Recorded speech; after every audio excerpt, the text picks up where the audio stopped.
Hi guys, how's it going? Mikevisuals here, and yes, we finally made it onto YouTube, and this is going to be my first YouTube tutorial, so hopefully it will make sense. Please bear with me, but if you have any questions at all, let me know in the comments below. But today we are doing drone hyperlapses, so let's go. So I just got back from an insane trip from Japan. There was so many great places to do drone hyperlapses. We did some in these open valleys, some near some temples. I'm actually going to cut to some clips of me on the field in Japan doing a drone hyperlapse, and that'll give you a better representation of what I would actually do when I'm in a location. Alright, so first step is obviously you're going to have a drone. Alright, so we're going to be using the Phantom 4 Pro for this example. You can use any drone you want, if it's a Mavic Pro, a Mavic Air, even a Spark. Although I'm not sure if you can do it on the Spark, so don't hold me to that. So we're using the Phantom 4 Pro with the ND filters of Polar Pro. Definitely use ND filters when you can. They just bring so much more dynamic range, and it doesn't blow out the sky, and it just really keeps everything neutral. So top tip, use ND filters. Alright, so we've got the drone here. This is the Phantom 4 Pro. I've been using this drone for around a year now, and I've got to say it's an incredible drone. It's been with me everywhere, to the Maldives, to Thailand, to Norway. It's been absolutely unreal, and it's probably one of the best drones I've ever had.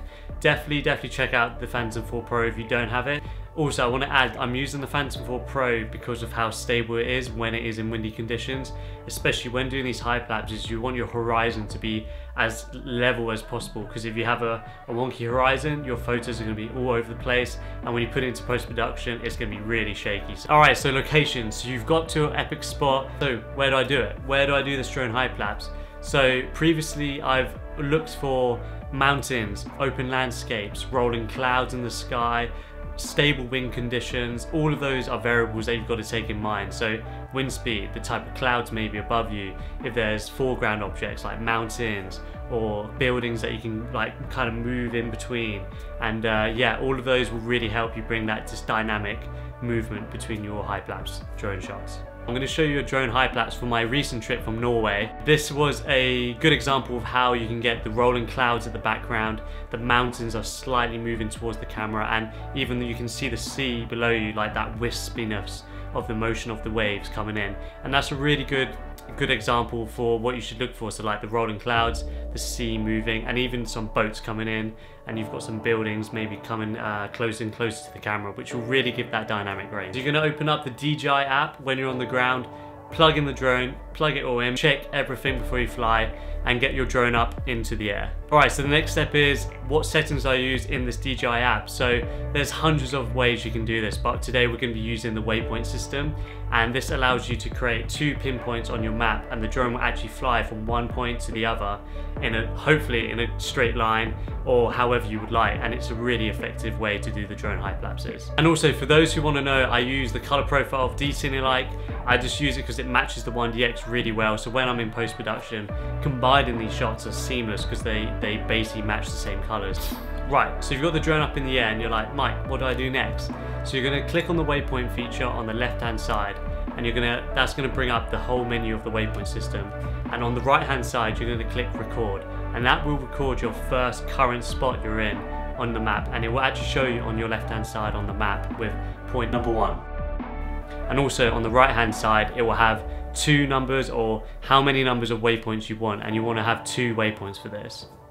Right, so the next step is you're going to set your second waypoint mode. So you want to fly out 500 meters, even 1,000 meters, how far ever you want to go. So you want to be about at least 500 meters away, and you're going to set the second point by clicking record, and that will also show up on the left hand side on the map with point 2.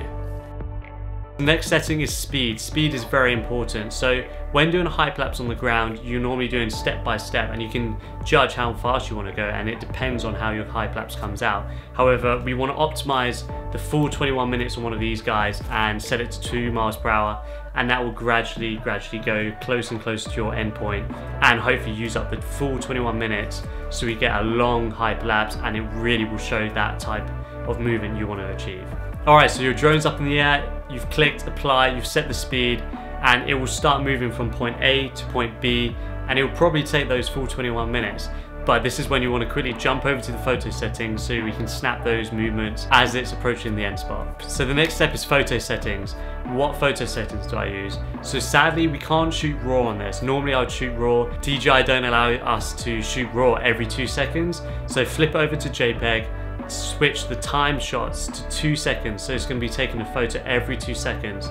So as this drone is moving, it's going to be taking a photo every 2 seconds. And once we combine them all together, it's a hyperlapse. So set those to 2 seconds, click the shutter button, and yeah, just sit back and relax. Once the drone is getting to its endpoint, it will just hover in the air, bring it back down, pull out the SD card, and let's head to post-production. Alright, so we're going to start with After Effects. After Effects is such a powerful tool for doing everything I do, especially using warp stabilizer in After Effects. I believe it's much better than Premiere Pro.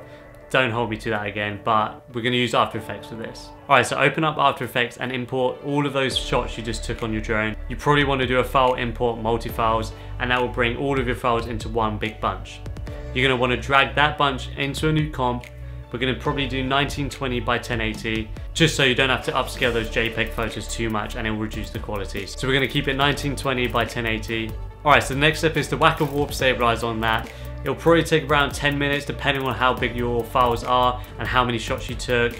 And once it's done its thing, it's probably going to give you a really good representation of what your drone hyperlapse will look like.